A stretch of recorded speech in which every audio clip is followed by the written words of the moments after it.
Airport மூர்த்தியிடம் திருமாவளவனின் அந்தரங்க வீடியோக்கள் இருப்பதால் தான் திருமாவளவன் ஏர்போர்ட் மூர்த்தியை பழிவாங்கியது தற்போது அம்பலமாகி உள்ளது. 48 படங்கள் என்கிட்டையும் காமிச்சார்.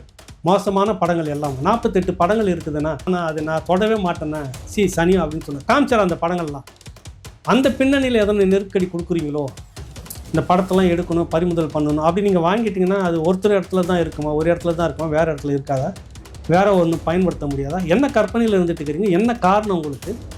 அந்த புகைப்படங்கள் ஏதாவது உங்களை அச்சுறுத்துதா?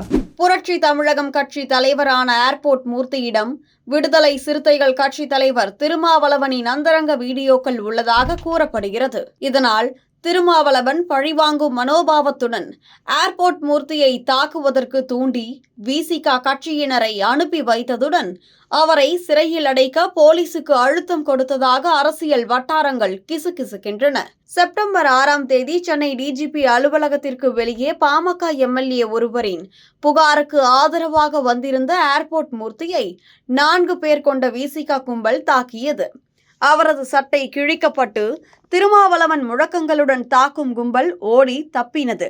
இதில் போலீசார் தலையிடாமல் நின்றதாக மூர்த்தி குற்றம் சாட்டியுள்ளார்.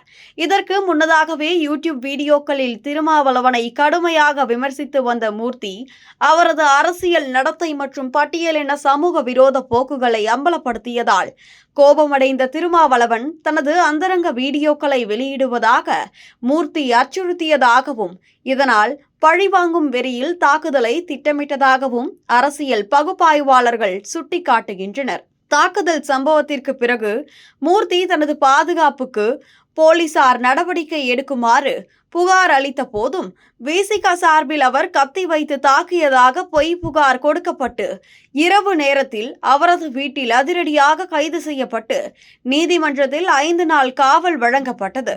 இது திருமாவளவனின் அழுத்தத்தால் போலீசார் செயல்பட்டதாகவும் அரசு ஆதரவுடன் விசிகவினர் பாதுகாக்கப்படுவதாகவும் மூர்த்தியின் ஆதரவாளர்கள் குற்றம் சாட்டுகின்றனர். இந்த சம்பவத்திற்கு பிறகு புழல் சிறையில் அடைக்கப்பட்டுள்ள ஏர்போர்ட் மூர்த்தி மீது சென்னை மாநகர காவல் ஆணையர் அருண் அதிரடியாக குண்டர் தடுப்பு சட்டத்தை பயன்படுத்தி சிறையில் அடைக்க உத்தரவிட்டுள்ளார். இதற்கான ஆவணங்கள் சிறைத்துறை அதிகாரிகளிடம் வழங்கப்பட்டு உள்ளன. போலீசார் வழங்கிய குறிப்பாணையின்படி ஏர்போர்ட் மூர்த்தி சென்னை நகரில் தொடர்ந்து குற்றங்களை புரிந்ததுடன் பொது அமைதி மற்றும் ஒழுங்கை குலைக்கும் வகையில் குண்டராக செயல்பட்டதாக கூறப்பட்டு உள்ளது. இது விசிகவினருடனான மோதல் வழக்கின் தொடர்ச்சியாகவும் அரசியல் அழுத்தத்தின் விளைவாகவும் காணப்படுகிறது. இந்த சம்பவம் தமிழ்நாட்டில் அரசியல் பிரிவினைகளை மேலும் தீவிரப்படுத்தி உள்ளது. ஏர்போர்ட் மூர்த்தியை விடுதலை செய்ய வேண்டும் என்பது போன்ற கோரிக்கைகள் உயர்ந்து உள்ளன. அதே நேரம் திருமாவளவன் தனது கட்சியினரின் செயலை மறுத்து மூர்த்தியின் விமர்சனங்களே காரணம் என்கிறார்.